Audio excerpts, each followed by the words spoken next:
All right, what's number two? Number two is that CMOs will be held accountable for revenue. So you may have heard this idea of the 3 eras of marketing that I talked about in the past, 3 eras. And so I think we're in the 3rd era of marketing. The first era is what I call the brand era of marketing.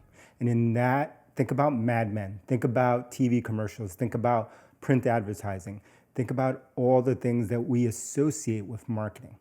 So in the brand era, which started many years ago and started to die down in the early 2000s when we entered the second shift. But that brand era, which lasted a long time, probably 50 years, so from the 50s, probably earlier into the 2000s. In that era, marketers were about focus on creating brand. They were given credit for this idea of marketing was like getting attention. They were, getting press mentions, getting, coming up with a clever slogan, getting themselves on TV in a clever way. All of those things that we associate with marketing was all about the brand era. The problem with the brand era was that there was no way to tie that brand activity to actually selling something within a business, right? It was fluffy, it was hard to measure. There was not a way to connect the dots. And so we entered with the advent of the internet, of the commercial internet. And we start in the early 2000s, we started to see the shift towards the second era. And the second era was about demand generation. That was the demand generation era. And in that era, we could start to tie activities that were happening out in the field as well as online to actual leads.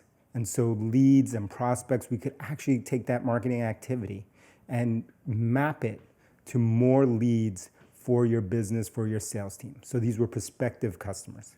We could never tie it to revenue, but we could at least tie it to leads. And so marketers started to gain a bigger foothold within companies. And you started to see the emergence of even the role, the CMO. All of a sudden you saw a C-level role emerge in that era. And then the third era, which we entered in the early 2020s, was this idea of the revenue marketer. So I call this the revenue era of marketing. And in that world, CMOs now have a bigger footprint. It's no longer about just bringing leads. It's about bringing in customers and measuring the revenue impact of the customer, not only when you get the customer, but also when you maintain and grow that customer over time. So what does this mean for CMOs? So the smartest CMOs today are able to track their activities that they're generating all the way down to actual revenue, not only for the sales team and bringing in new customers, but also marketing to their existing customers. So building out customer marketing teams, building out employee branding marketing teams, branding and marketing teams, in order to track the full life cycle and impact that the brand is having and the marketing activities are having on revenue, recruiting employees, and keeping a customer and growing that customer over time. So CMOs will now be held accountable for revenue. And that's being fast forwarded now because of, number one, this idea of full digital transformation and all activities now being able to be measured.